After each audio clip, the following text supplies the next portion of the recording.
Welcome back. Well, President Cyril Ramaphosa's administration coming under more pressure, as we've seen, especially over the issue of electricity supply, which is damaging the economy every day. Business Leadership South Africa says it wants government to move more quickly in getting things done.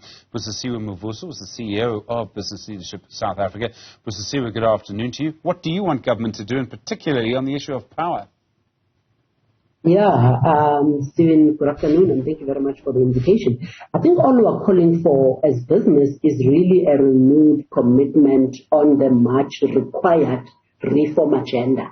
You know, and when we speak about power in particular, I think the focus of South Africa, at least for the past, 2 years, and definitely for the past year, has been on energy security. You know, we saw the president announcing the electricity crisis plan in July 2022. NECOM has actually been put in place to ensure that they implement that electricity crisis plan. There hasn't been much communication. I know work is actually being done behind closed doors, but there really hasn't been much communication in terms of where are we 7 months later. You know, 7 months after the president actually announced that electricity crisis plan. We are in stage 6 load shedding for quite a while now. We have been in load shedding since September, literally each and every single day. You know, for the past, 4 months, we've actually been in load shedding. It is totally unacceptable. It cannot be. Something is going to have to give. You know, we are in WEF at the moment, Stephen, and you know that from the African continent, South Africa has got the biggest delegation of all the African countries. Now, there is a good and a bad. It's good in the sense that we are in a position to actually elevate our own issues as South Africa, you know, rally and have conversations around investment. But it also means that a spotlight is going to be shown on South Africa, you know, on the issues that we have. Enoch Godongwana has already had to answer difficult questions around load shedding. You know, we have said that in the next 12 to 18 months, load shedding will be the thing of the past. He has said that in the next 5 months, stage 6 load shedding will be no more. You know, if you're going to go at such platforms, you know, where all investors, global investors, people that matter are gathered and make those kind of commitments, we had better be able to deliver as a country. Otherwise, it seriously erodes confidence. Now, we need to have a conversation. We need to have a plan which really talks to how do we get out of stage 6 load shedding in the next 5 months? Are we going to be able to deliver on no load shedding or bringing in the much needed, you know, private sector or new generation capacity, you know, in the next 12 to 18 months? And I worry that, yes, we're talking about load shedding, the impact of it or whatever the case is. Where are we on the electricity crisis plan? What is being done? How soon will those interventions come into place? And those clear timelines and a clear focus, you know, on implementation. I think we are currently thin on that. I mean, people talk about plans all the time. We've had so many promises, but I mean, you know a lot about electricity and Eskom. Why do you think those plans are never implemented? Are the politicians just fighting with each other? You know, putting plans in place, Stephen, is not enough. We've got plans galore as a country. We need to actually implement those plans. We need a strong focus on delivery. We need to set targets. We need clear time frames.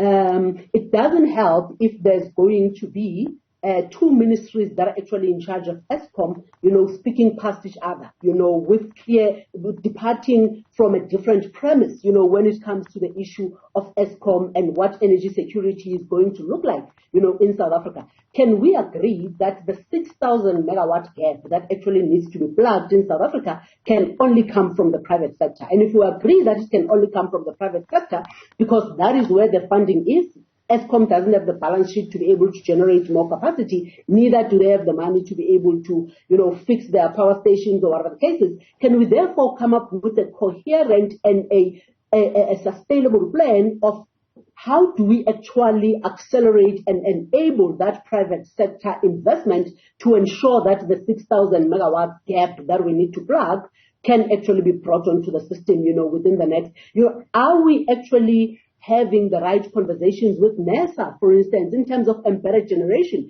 the lengthy process that you actually have to be subjected to when you actually want to set up, you know, a project around self-generation.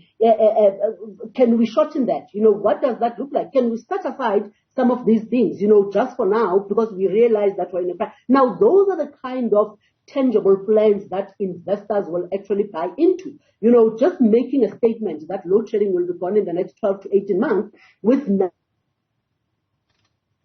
not going to be helpful. So I really think that we actually fail to get to the details and to the bottom of the.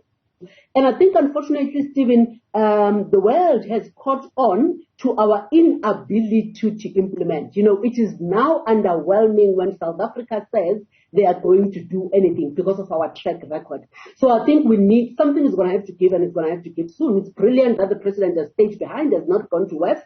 You know, it's good for the optics, you know, to say that I appreciate that the country is burning and I actually need to be seen to be doing something. It would have been brilliant to ensure that our South African delegation of WEF doesn't have to answer difficult questions. This week, while the president has decided not to go to WEF, it would be brilliant to actually come out with that detailed plan of when, how, what, by who, and whatever the case is, so that then there is that visibility from a WEF perspective and from an international community perspective. The other issue, of course, Busisiwe, is Transnet, and that has such a huge impact on business and particularly our mining sector. It is. So, Stephen, it's when you look at it, it's a network industries issue. The infrastructure decay of the network industries means that we cannot look people in the eye as South Africans and say South Africa is open for business. We cannot. You know, so we cannot really go to WEF and say, come and invest in South Africa. On what basis, you know, are investors supposed to come and invest in South Africa? Out of the 4 network industries that are crucial for an economy to run efficiently and grow, 3 are largely dysfunctional, which is energy supply, rail and ports, and water. So getting the network industries to function as they should is critical for business and for economic growth. It is one of the basics we need to get right if we are serious about investment. We are currently placing a huge burden on our investors, with them having to bypass the Durban ports to go to Maputo and have to spend all that money on fuel to bring their goods back into South Africa because the Durban ports are dysfunctional. And they actually have to invest in alternative sources of energy if they want to come and invest in South Africa. And we know that soon water shedding is going to be the crisis that we face. So on what basis then do we go to WEF, or do we speak to investors and say South Africa is open for business? Because we are not. We cannot attract investors and overly burden them at the same time, Stephen. Because you see, capital is like water. It will always follow the path of least resistance. Sure. So capital will invest. But that will be triggered by 2 things and 2 things only. It will be triggered by policy reform and a functioning state. And we currently don't have both. No country can succeed without an effective state. And those are the sheer basics that we actually need to get right to the country. Busisiwe Mavuso, thank you very much indeed. The CEO of Business Leadership, South Africa.